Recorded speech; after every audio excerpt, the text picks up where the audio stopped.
Excellent. Hello, everyone.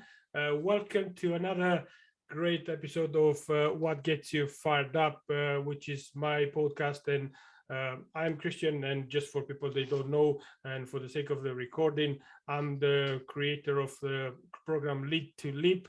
And we always looking to provide that extra value for people in their personal and professional life. So, what we do, we invite brilliant people like the person we have on today, just to share their thoughts, just share their experiences. And today we have Lisa Patrick, and Lisa Patrick is among other many things. She's an integrator, a brand and marketing junkie. She's smiling all the time, which is great. A great strategist and investor, but also I believe, Lisa, you are a co-author of Intelligent Curiosity. And I also, am. I am with the great Jim Cathcart. that's it. And you're also a co-founder of Belongify.com, which is great. I mean, welcome to What Gets You Fired Up, Lisa. It's a privilege to have you, and it's been I think it's a long time since we said we're going to do this, and we finally did it. So it's great to have you. Exactly. It's great to be here. Thanks for inviting me, Christian. Awesome. Look, Lisa, I asked the same question to start with to actually Sure. everybody who comes on the podcast. So tell me and tell the people that are actually watching this when they're going to watch on recording, what gets you fired up?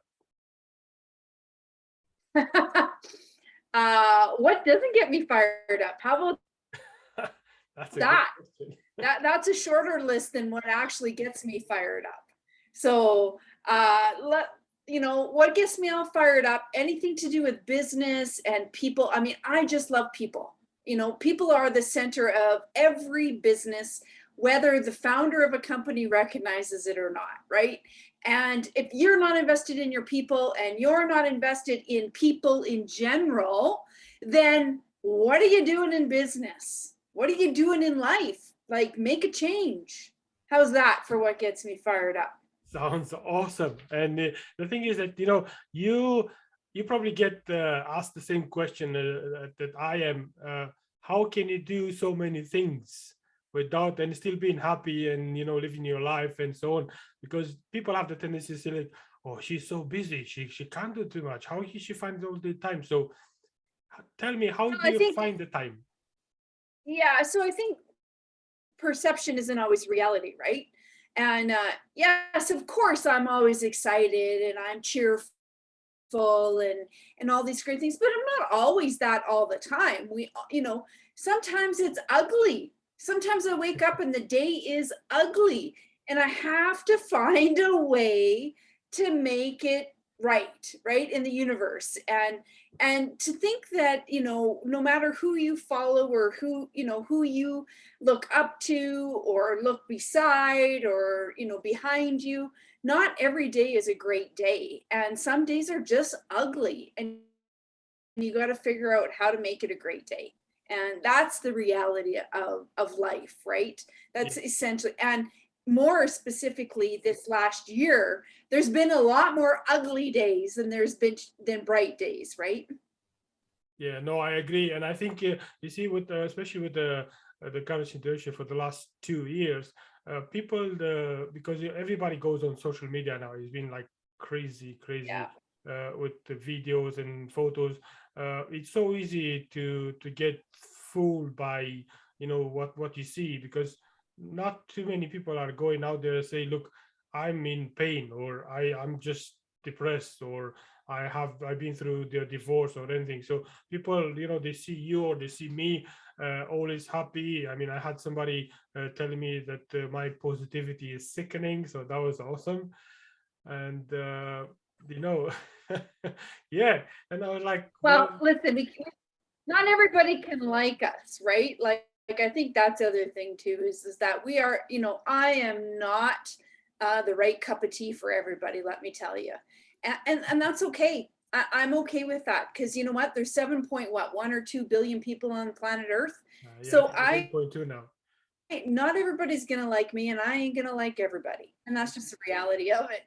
Yeah, no, I agree. I mean, me for many years, one of the things that I was always concerned is what that person is going to think if I say this, what that person is going to, and usually you look like close people, the people you love, the people you respect, and you hold back, and that kind of creates that, the dark days, the one it's just like you hold yourself back and you cry in the corner, but everybody thinks you're like the most amazing person in the world.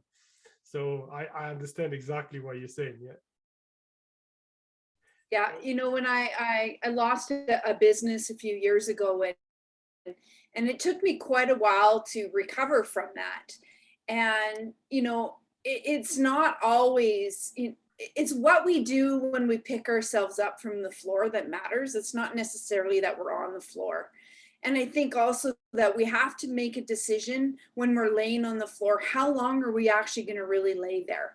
How long, are we going to lick our wounds, if you will, or whatever, whatever the saying may happen to be. But I think it's more about how do you pick yourself up, and then what do you do consistently moving forward towards whatever goal that may happen to be. And I think consistency is key, right? And lots of people aren't consistent or intentional with the actions that they take, and they tend to wallow in that poor me stage, or look what everybody else has, like you talked about, in social media. This person's driving a Lamborghini. Well, probably 99% of the time it's either leased or rented. They don't actually own it. Yeah. Just like the big mansions and everything else, right? So I think you have to take everything with a grain of salt, and worry about what's happening in your circumference, right? What you can take control of, and then take the necessary action that's required to keep moving forward. And a lot of people just get stuck in this wallow of an area, or and I like to have the argument of they don't know what or how to make the next step, and then that gets them stuck. And so my philosophy has always been, and especially for this last year, has been find the who to get to your how or what. And if we are our relationships. Again, I talked about, people, and we always are 1 or 2 degrees away from the next opportunity of somebody helping us and aligning us. So I think you just need to find the who to get to the how. No, I totally agree. And you mentioned earlier about, it depends how long you stay to lick your wounds, and how many times you wake up. But the thing you see, I always believe in that, and you probably heard this before, is it doesn't matter how many times you fail. What matters is how many times you actually get up and move on. Because the minute you don't get up, that's when you actually fail. That's what the failure is, when you give up, pretty much. And there are so many people out there, they just don't realize they give up, or they even stay in that complexity, and I'm happy where I am. That's kind of giving up of anything you have, because you're like, yeah, I'm happy here. Are you really happy, or you just give up on fighting the goal or the dream you had just because it didn't work out the first time? Exactly. Well, and we have to remember that, my dream might be to be a billionaire one day, because I've recognized that in order to have really great impact in the world, you need money to do that. And I won't apologize for liking money. There's nothing wrong with that. I know. But I think a lot of people will, if you think about this last year, and how many people have been stuck in a complacency mode, right? The Great Resignation, is a great example of people have just said, you know what, I've had enough. I want more out of life. I want more out of the time that I have on planet Earth. And I'm willing to make the necessary changes for whatever there it is that they desire. And I think it's really interesting what the next 365 days is going to bring for all kinds of people who are really getting committed to wanting that better life, and to making those changes, and just showing up differently. No, I agree. And I mean, I see what I've done in the last 2 years and what I've done in the last 20 days. And I feel like I've done nothing, but I have done a lot in the same time. And that's where people, I mean, so many people right now, they are confused, and they need people like you, and people like, me to a certain extent, and so many other great people. But the thing is that there are so many choices out there. Sometimes people get confused about these so-called coaches or mentors, overnight they bind their own followers and create all that the facade of how great they are. So the one of the things is that you create that if you don't show too much, or you're not too much in people's face, and you actually prove by doing, people get more attracted to you. And I think one of the things that why I admire it to you is that you just do it, and people come to you because they're like, I love it. And for me, it was the same. I heard you once, I click and connect with that, and I was like, I just want to see what Lisa's doing. And then I was like, I love it. And every time I speak to you, and I just feel this energy. I was like, ooh, it's amazing. We need to speak again. Well, and I so appreciate your kind words. I think that, there's one thing to be motivated, but there's another to actually take action on it. And so, you and I met in the Clubhouse. That's how we actually met initially, right? And I think, in Clubhouse or on any platform, and specifically Clubhouse, we're using our words to drive the actions, and whether we're trying to create a connection or whatever it may happen to be. But in the real world, outside of Clubhouse, outside of social, your words do matter, but they are just the supporting characters of the actions that you take. And if you never execute on an idea, it's kind of back to that, I work a lot in, how do you take an idea from the napkin to actual market? And an idea is only an idea until somebody actually executes on it and takes action on it. So you can have the best idea, the most imaginative, the greatest, this fantastic idea about something, a product, a service, whatever it may happen to be. But if nobody ever takes action on it, it is just an idea, and it is only a thought.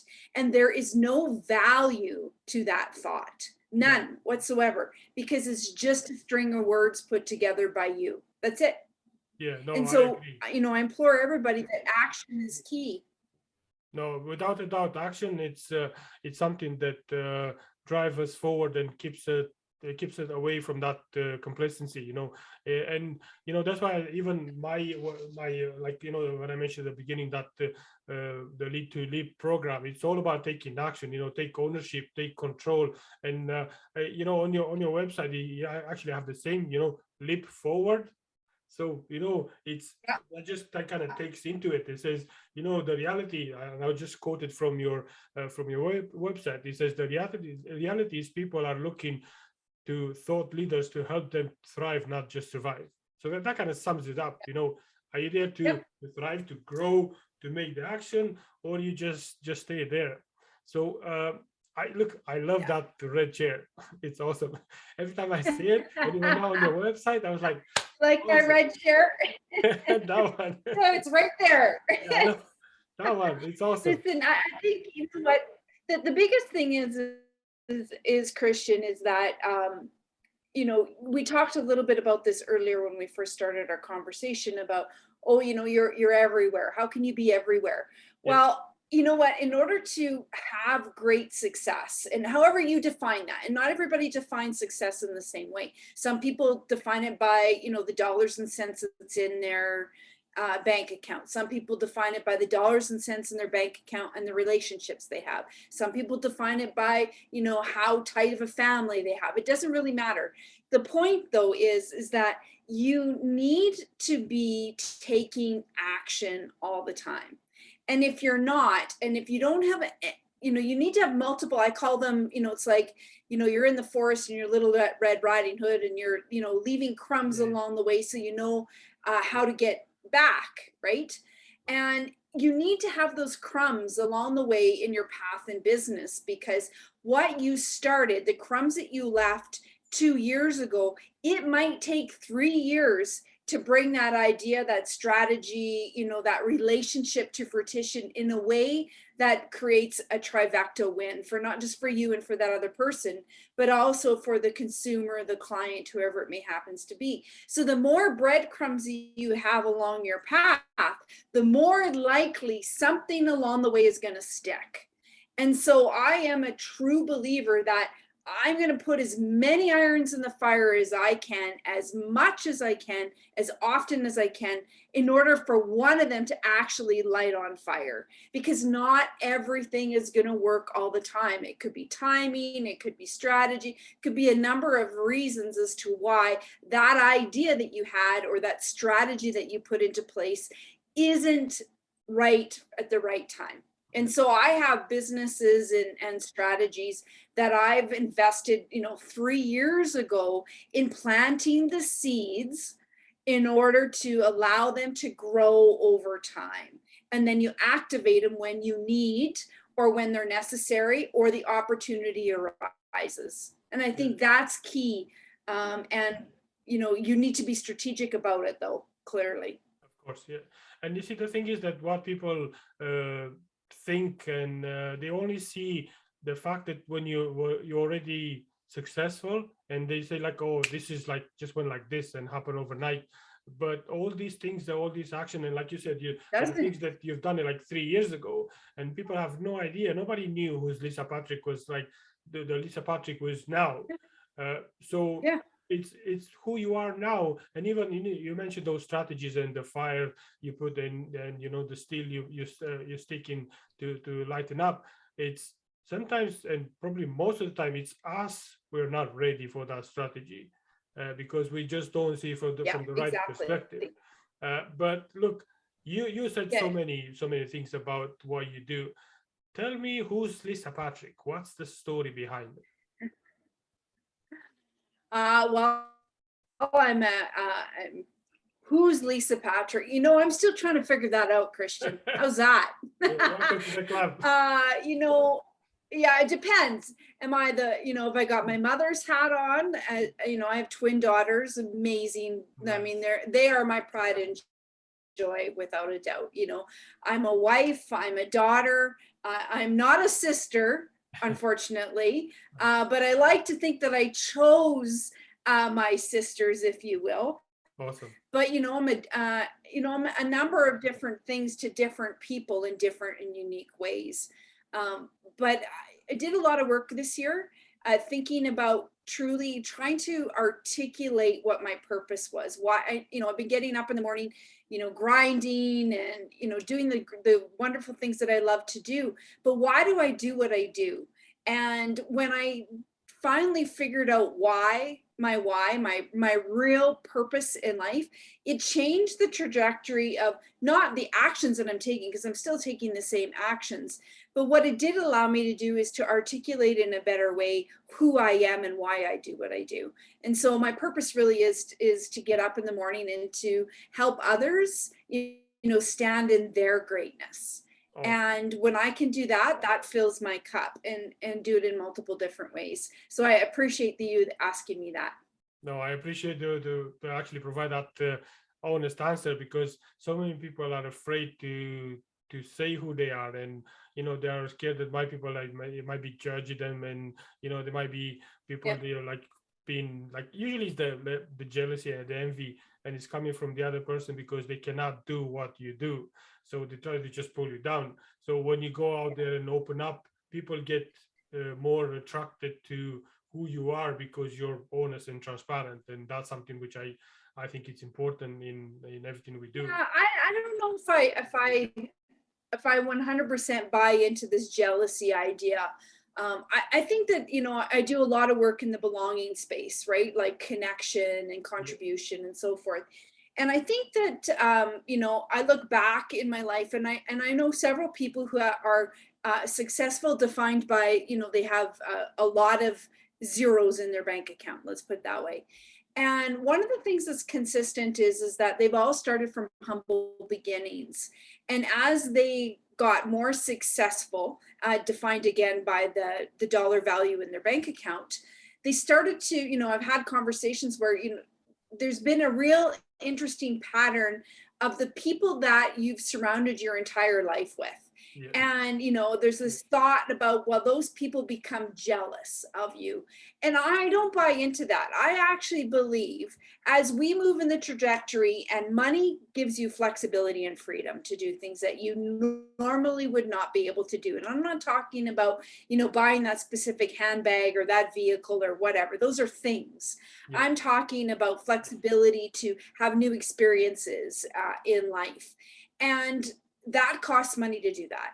And I think it's about people are afraid of being left behind more than they're actually jealous. I really do believe that 90% of the time. I mean, there are people who are jealous, but I believe that, as you get a trajectory in life and you get more and more successful and you make more money and you get flexibility, you get freedom of life, the people that are around you are afraid of being left behind because they don't have that freedom.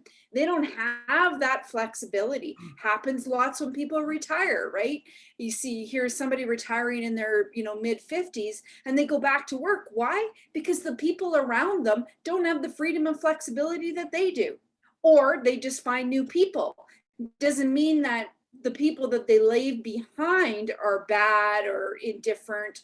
It just means that they've gone to find other people who have the freedom and the flexibility to do the things that they can do on a day-to-day basis. Yeah, no, I agree. And I think what probably the best way to say it, they're not jealous of you, but they're jealous of the freedom you have because you decided to move forward to do things that they don't have, that they have the scarcity of trying.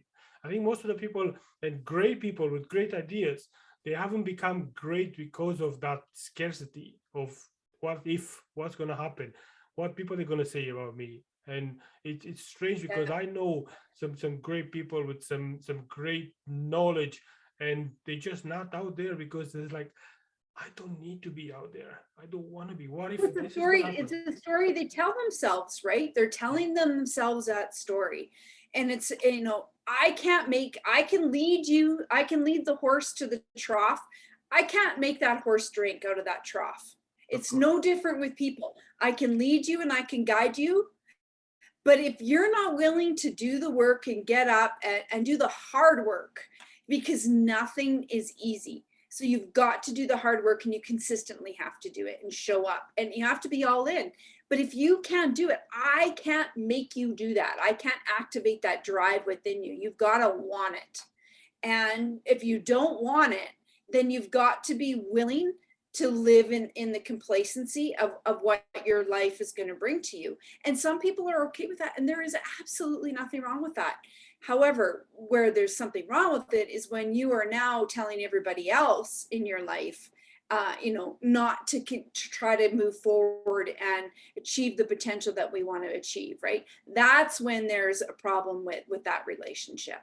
Yeah, no, I agree. And usually people do that when they stop trying. And they just say, because you see, if anybody else is trying the same strategies, let's say they tried and fail, that's like a constant reminder to them that, look, actually works, but it's me, it's not. Diets are a perfect example, Christian, right? Everybody wants to be skinny and they just want a pill to make them skinny. They want the easiest and the fastest way to do something. It's no different in business. And I go back to that, why are you going to take the long, hard road in business when you can pick up the phone and you can find the who to get to the how? It's the same thing. Like, that's why all the great experts that are, and I don't know if they're really experts, because if you're truly an expert, you're not actually an expert because you're always learning and discovering more. But most people are looking for the diet pill because they're not willing to do the work. They want the easy solution. Well, there is no diet pill. And if somebody's selling you the diet pill, well, it's a quick rich scheme. That's all it is. Yes, and we spoke about this earlier. People, they just go in and say, look, I'll do this in 90 days or 60 days or 30 days. Yeah, you can do it, but then after 30 days, you need to do it another 30 days, another 90 days. You don't exactly go in. Yeah. Let me ask 365 days a year. Yeah, exactly. Yeah. Let me ask you a quick question. And this is going to be like a twofold question. what is the one thing you actually wish you'd have known when you start your career, and at the same time, what is the biggest failure which actually you learn from it and moved you forward? Well, that's a good question. So when I first started my career, I started my career in as a private investigator, and I had my own firm. And I was petrified of networking, like traditional networking, right? So this would have been in the 90s. And you went to an event, you shook hands, you rubbed shoulders, and I absolutely hated it. I hated it so much that more often did I turn around and leave than I actually went into the building. And I think of all those missed opportunities that I had because I didn't find the courage to walk into the room. And you are your network. You are the sum of the relationships that you create. And you can have community, but community is a group of people that don't necessarily know you well, that you can pick up the phone and you can say, hey, Christian, I need help with this, and you're there. That's network. That is somebody who's right beside you, your running mate, your confidant, your goal contender, whatever it may happen to be. Community is a collective group of people that are with you, but not necessarily belonging beside you. And there's a big difference between the two. So I wish I would have been way more invested in my network at a very young age in my career than it took me, 15 years to figure that part out. And I lost a lot of time and opportunity in those 15 years. No, I love that. And, we spoke about Richie Dolan before we started this conversation. He always liked to say this, that your network is your net worth. Yeah, I hear that often. Yeah. And it's him, Grant, saying it the same. And that's what it is, because so many people say it, look at the people you have surrounded yourself with. Are the people surrounding you, are you the smartest person in the room? That means you're in the wrong room. Yeah, I don't know that I buy into that completely, because I think there's a lesson to be had with every single person in the room. I get the concept of it, but I think that one of the things that has been a superpower for me, or what I like to call a unicorn ability, is my ability to really ask questions that get to the heart of what we need to talk about. And the network that I can then ensue in on that is really about connecting the dots and bridging those gaps, right? So when I talk to other people about their business and what are they doing, and what's their trajectory of growth, what's the long-term game, what are they trying to do, I can quickly, it's like my mind goes through, now I'm going to age myself a little bit, but you got the old Rolodex and you got all the business cards in the Rolodex. And I'm thinking about how can I create opportunity, but more importantly, who needs to be sitting at the table to do that? And then it's about connecting those dots and bringing those people to the table, and then positioning yourself as that broker, as that link pin. And that has opened more doors and more opportunities for me than any business strategy that's been tactical in nature, or any marketing or any brand, than anything else in my entire career. And so again, back to that question of, I wish I would have invested more in my network earlier in my career. No, I love that. And I love that. And that me I'm also a Grant Cardone licensee. Grant is exactly like a living example. He's all over the place. He's making so many connections, and that's why he became so successful. And there are lots of people thinking he just became successful overnight. But if you know Grant and you know his story, he took about 40 years to be where he is. Exactly. I mean, people, exactly. We are moving into an era of where people pay for access. And I don't mean access to the best AI, artificial intelligence, or the best product, or, the people pay for access to other people. That's what, because we've all started to recognize, or at least I like to believe that the smartest have recognized it's the who to get to the how again, right? And so sorry, my daughter's pinging me. Yeah, so it's really about access, right? And that's what Grant has figured out, and he figured out very early. It is about access. How do you get access? And the more access you have to the more people, the more opportunity you have. The more opportunity you have, the more impact you can create, as long as you have money to do that. No, I totally agree. And he has a goal in life. He knows exactly what he said. And I know so many people that they were like telling him that he's because he didn't have kids when he was like 50 something, and you're like you're selfish and it's all about you and stuff like that. But at the end of the day, when you have the kids, it doesn't matter what time you have it. What matters is how much you can be there as an example to show them who you are and what they can do to sustain and get that legacy that he built into the next level. Yeah. And you can see his daughters are just like, you can see like a mirror of them. They just go there, like they're like 4 or 5 years old, 6 years old, picking up the phone and getting the business done because they were like, I will just pick up the phone. So tell me something. Sorry, you go. I was gonna say our children are our mirror, are our mirrors, right? And how they show up in the world is a reflection of us as parents. I believe that, and drives me crazy when somebody says, oh my God, that kid is just so bad and misbehaved, and all they do is, X, Y, and Z. Great. Now let's look in the mirror and see who are the parents and what have they been taught.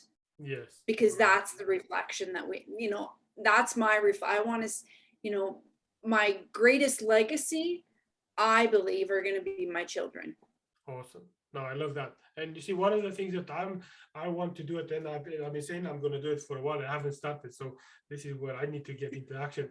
One of the legacy I want to leave behind is to build this organization where the kids, they're going to be taught from the like young age that there is no limitations, and have this positive mindset, because we as the parents, without even understanding or knowing, and the teachers the same, what we do, we just box them in from a young age, and then we expect them to be positive, we expect them to be driven and everything, but we only say like, don't do this, don't do that, stay there, don't say this, and then usually we just go like this, close, and then we expect our school system has failed our children in many ways, and I think the biggest failure that our school system, and I don't care if it's in Canada or in the United States, has failed us, is in communication skills and presentation skills.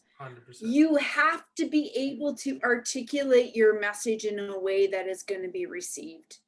And you have to do it with confidence, you have to do it with tenacity, and you need to be able to understand who the other person is and how to communicate them so the message is heard and received. And we don't talk about any of that in our school system. Instead, we're worried about what happened, in the I don't know, in the Napoleon whatever Hill days of war, right? Well, I understand that history is relevant, but it's not going to help our children when they're trying to communicate and pitch a presentation in the boardroom. It's going to do nobody any good, right? No. So that's the biggest thing. So I'm like, yeah. So, I mean, we have to teach, as parents, we have to teach our kids, if we're good communicators, how do they communicate, and help them build the courage to do the tough things, because the easy things is really easy to do. It's when you need the courage to do the tough things that we show up differently. No, I agree. And look, Lisa, you are a great coach, a great mentor. But I want to ask you, who is your mentor? Because I'm pretty sure we all have it, and I'm pretty sure you had it, and you're probably going to have more from now on. But who is one person, would you say, look, this is the person who influenced me the most and helped me to grow? Yeah, and I get asked this question often, and probably the person that has had the most impact on my life is a lady by the name of Patricia Fripp. And Patricia taught me the power of wordsmithing and the power of being persuasively, present your content and be able to show up for your audience in a unique and distinctive way. And I have a lot of different mentors. I read a lot. I listen to a lot of podcasts. I do believe that everybody has something to teach me. I just need to be willing to listen to what that is. And so, moving forward, I have a bucket list for sure of people that I would love to, first of all, just be introduced to and be able to stand in their greatness for a moment and understand what that feels like, but to be advised and coached by them as well. Awesome. So who's top on your list? On my top on my list, Yes. well, there would be, so Richard Branson is definitely top of my list. Awesome. Love so if you're talking about, there's some that are on top of my list, but they're not famous people that you would know. So, but anyways. That's all right. Look, it's what is important is how important they are for you. It doesn't matter if they are well known, because the people, usually the great people, get to be known after their passing. Yeah. But yeah, it's funny. We had a few deaths this year in our close to our family, and one of the things that we talk about is that when somebody is alive, you don't always have the best. We all have conflict in our lives, right? Whether it's with somebody you know or you don't know, but we always have conflict in our lives, and we tend to live in a life. We tend to not live grateful for the people that are in our lives until they're gone, right? And then all of a sudden, everything is positive about that person. You ever notice that? Yes. Somebody passes and everything is positive about them. We've forgotten all about the negative, relationships and things that have happened. And so I think that we just have to remember to be intentional and grateful while we're alive with the people that are around us. I agree. And the thing is that I think one of the reasons we always remember the positive thing is I think that's our a way to deal with the pain, because it makes it easier if you think of the positive rather than all the negative that happened in the past. Yeah. But look, I want to ask you what's your goal in life, and what are you doing right now that you want to achieve, and what you want to change by doing that? Well, there's nothing better for me than watching somebody get clarity on what they've been struggling with. And so I don't mean about like life coaching and those kinds of things, because and you know me well enough, Christian, to know that I intuitively, my brain works like business, right? Like it's how I'm wired. And so, the more people that I can create that clarity for them, the more excited I am. And that's just my ultimate goal is be able to touch as many lives as possible, as fast as possible, and get them the clarity that they need so they can continue to move forward. And the more people, you have to have a lot of conversations to do that, and you have to know a lot of people to do that. And so that's really where I'm striving right now. No, I love that. And you see, you said that creation, what you create. The thing is that, and this is what I like to refer back to Richie, because he's so powerful in what he says. What you cause and create is what creates your legacy. Because the minute you cause and create on somebody, you cause and create on yourself, and then that positivity, that thing, it just grows, and that just expands on on the people around you. So it's great. I just love those words, like cause and create. It's what you do. So when people come in and say, oh, it's not my fault, I was like, well, who is it? Because you done it. Nobody else done it. The people around you, they just react to what you present. Exactly. I think that most people just need a sounding board, right? Like And I think that's probably one of the biggest lessons that I've learned when I used to think that, oh my God, who wants to hear me, or who wants to, like, what do I have, what imparting wisdom do I have for somebody, right? Like, I'm just, Lisa Patrick over here in Canada, like, who cares about what I'm doing, right? And what I realized is that most people just need somebody in their corner to really listen and connect the dots for them and give them the clarity that they need. And it's not about, being this encyclopedia, if you will, and I know I'm using an old term, but this encyclopedia of knowledge. It's about really being present in the moment and listening and asking questions that others never thought of, that others have never asked before, so that you can pull out and extract what you need and then connect the dots for them, and then, push them on their merry way gently so that they can keep moving forward. And I think that's really, there's no secret to success. That's just it in itself, is just finding those answers, asking those questions, and then how do you do what you need to do to get to the next step. But it is about taking action, and you can't teach somebody that. They either have it or they don't. No, you're right. And you see, the fact that you mentioned this throughout this podcast quite a few times, listening so important.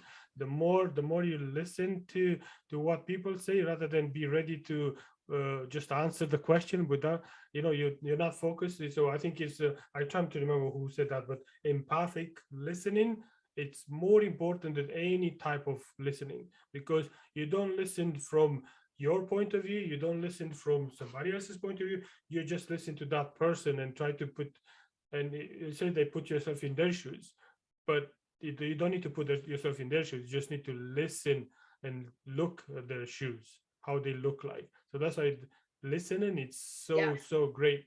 And I mean, to listen to you and what all the things, that the great things you said today, I mean, I think we can speak about this forever, because it's a great conversation. I think, I love that you said listening, because I'm writing a book, and I just finished this chapter on over communicating your listening skills.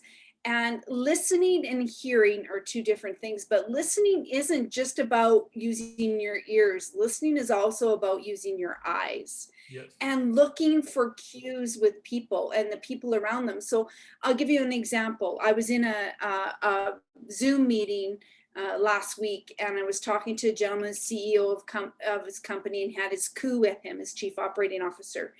And I was asking the CEO questions, but I was not looking at him. I was actually looking at the COO to find out what I could hear what the CEO was saying, but I wanted to listen to what was not being said in the room. And that means going to the person beside him and looking at the COO and watching for those, small little movements of, nonverbal information that allows me to fill in the blanks sometimes. And so often the question that you're asking and posing to somebody is not about listening to the words that are being said, but also looking around you for the communication that's not being said. No, I love that. And Lisa, look, it's been a great conversation. I don't want to hold you too much, because I know that you have a family to go back to, you have your businesses to go to. But before we close this conversation, tell me and tell the audience how they can reach you, because there's so many great things that people need to hear and listen from you. So it would be great if you just share what's the best way to find you. Go to lisapatrick.ca. On the top corner of my website is, book a conversation with me, and I offer, I have time blocked off in my calendar to actually have those conversations with people, because I believe the ticket to success is being around people, and the more conversations I can have, the more I can help others. So, and you can find me on all social media platforms as well, except for TikTok. You'll never find me there. That is the one place you'll never find me. But I'm in the Discord and I'm everywhere else. So that's great. Great. Look, Lisa, I really appreciate you coming over today and appreciate everything you done and you shared with us. I really want to thank you for coming today, and I hope we're gonna have another one anytime soon to talk, because I think, like I said, I think we can talk this for a long time. But I look forward to see what the great things you're going to bring with in 2022 and more. And who knows, maybe we're gonna see each other in person soon, which will be great. Yeah, that would be fantastic. Well, again, Christian, I appreciate that you even asking me to come and spending this time with you has been such an honor. Thank you very much for the opportunity. No, I appreciate it. Thank you very much, Lisa. Everyone, Lisa Patrick, thank you, and have a great day, evening, and just be blessed. Thank you. Bye for now. Bye-bye for now.